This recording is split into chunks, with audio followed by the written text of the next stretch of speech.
তো আরুষি টিফিন খেয়ে ঘুমিয়ে পড়েছে। আর এখন সেরকম একটা কোথাও যাবার নেই, মানে প্রচণ্ড গরম আছে। আর ভেবেছিলাম আরুষিকে নিয়ে একটু সায়েন্স সিটিটা ঘুরতে যাব, কিন্তু আরুষি ঘুমিয়ে পড়েছে, ওকে তো একা রেখে আমরা যেতে পারবো না।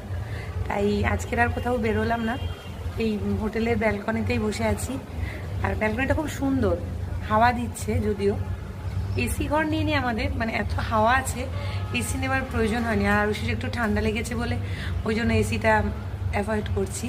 আর এখান থেকে আমাদের ব্যালকনিটা বেশ ভালো লাগে, না ব্যালকনি থেকে এখানকার লুকটা বেশ ভালো লাগছে, খুব নিরিবিলি এখানটায়। তো দেখাচ্ছি তোমাদের, পুরোটা দেখো। এই যে